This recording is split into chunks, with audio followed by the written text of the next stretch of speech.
κίναγαν οι μεταδόσεις μας στο EuroCup ότι ο Πανιόνιος θα ήταν ευτυχής αν έπαιρνε την τρίτη θέση, καθώς θεωρούσαμε πολύ δυνατές δύο ομάδες. Ο Πανιόνιος έκανε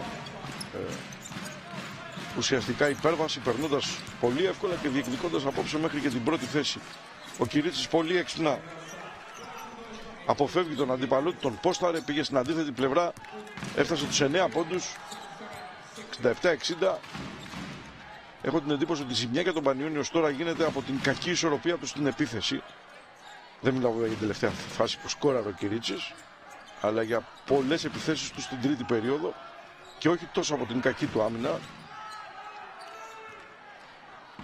Ο Williamson στο shoot. Το rebound χωρίς πολλά προβλήματα από τον Σίμτσακ.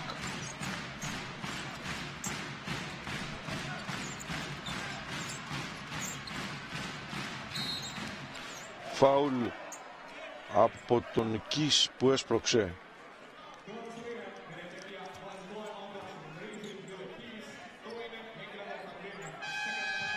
τον Σαλούστρο.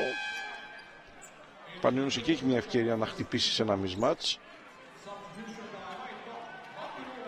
με τον Σαλούστρο, αν και ο Κις είναι αρκετά έξυπνος για να μην βρεθεί σε πολύ μεγάλο μειονέκτημα.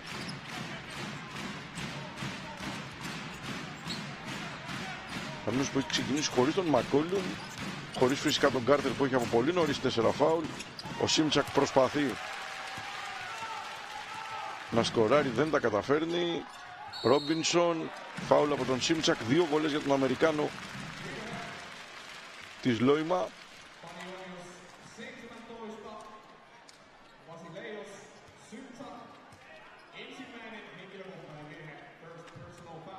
Φιλανδοί επανέφεραν στο παρκέ τον φορτωμένο με 3 φάουλ Κότι. Να, ο Γκρέγκ Γκίμπσον, προπονητής τους, πάρα πολλά χρόνια στη Φινλανδία, πάνω από 10 ετία. Και παρότι δεν έψαξα το βιογραφικό, το πιθανότερο είναι να ξέμεινε εκεί πέρα ως προπονητής, έχοντας παίξει και αρκετά χρόνια μπάσκετ στη χώρα. Κάπως έτσι συμβαίνει με τους Αμερικάνους.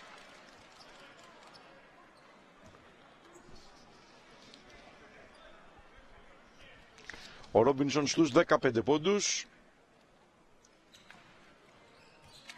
Τους κάνει 16. Η διαφορά στους 9. Νομίζω ότι αυτές είναι οι ενδεικτικές διαφορές του παιχνιδιού. Στο μεγαλύτερο μέρος, μετά το ξεκίνημα, η Λόιμα ήταν μπροστά με 7, 8, 9 πόντους. Αυτές ήταν οι πιο ενδεικτικές διαφορές υπέρ της. Πανιόνιος μειώνει, αλλά έχει να προσπεράσει από το 30-32, λίγο πριν το τέλος του πρώτου ημιχρόνου. Ο Κυρίτσης συνεχίζει να σκοράρει, οδηγώντας την επίθεση του Πανιωνίου. 69-62. Πανιόνιος όμως παραμένει ευάλωτος στα μετώπιστα, ενώ ότι βάζει μπροστά, το τρώει με την ίδια άνεση πίσω.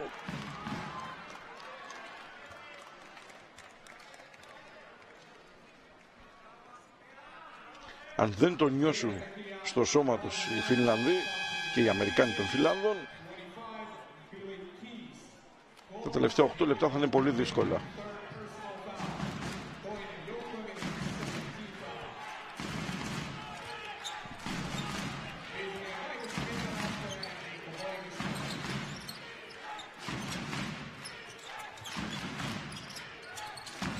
Η πάσα στο Σίμτσακ, ο Κότι έχει 3 φάουλ. Ο Σίμτσακ γυρίζει και σκοράρει. Πανιόνιος σημάδεψε έξυπνα τον σέντερ των Φιλανδών. Τέτοια πράγματα χρειάζεται η επίθεσή του. 69-64.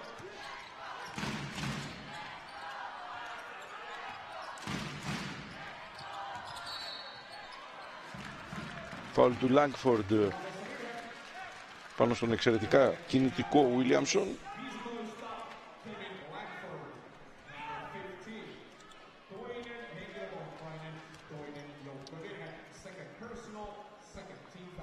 Ο Williamson τύπης είναι ο δεύτερος ψηλός των Bisons, με μποϊ 2 μέτρα.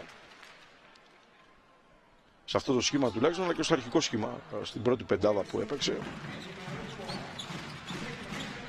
Η αλήθεια είναι όμως ότι δουλεύει πιο πολύ στην περίμετρο παρά κοντά στο καλάθι. Ο Κυρίτσης δοκιμάζει για 3. Μετά από αρκετή ώρα δεν σκοράρει.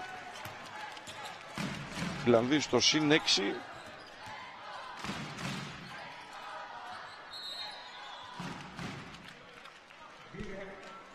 Νέο σφύριγμα από τους διαιτητές, υπάρχει φάουλ.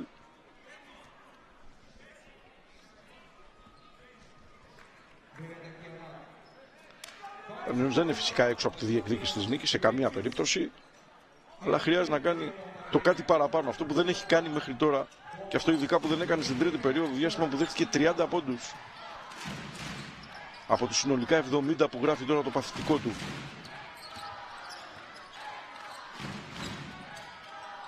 Ο Κις δοκιμάζει για 3.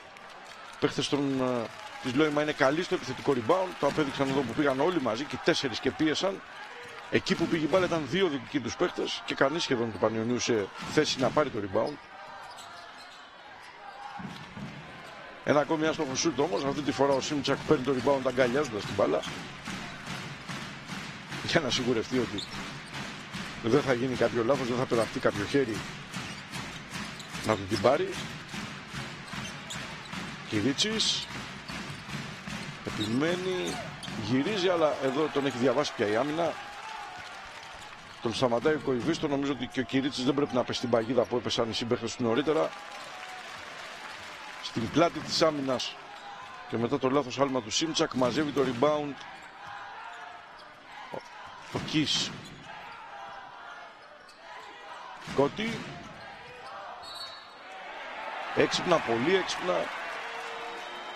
του παίρνει με την εμπειρία του το φάουλ ο Κυρίτσης. Τέταρτο φάουλ για τον Κότι.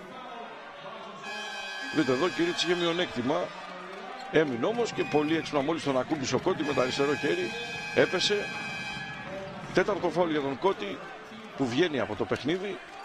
Ένα πρόβλημα που δημιουργεί ο Πανιώνιος έστω και στα τελειώματα του αγώνα στους Φιλανδούς από φάουλ.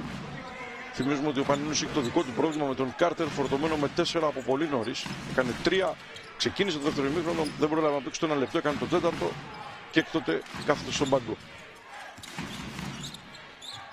Πανιώνιος βρήκε χώρο, δημιούργησε χώρο μάλλον για τον Μακόλουμ, που αφήνει την μπάλα με το layup στο καλάθι. 18 πόντοι για τον Μακόλουμ. Ο Πανιώνιος μειώνει ξανά στο ίδιο έργο. Θεατές,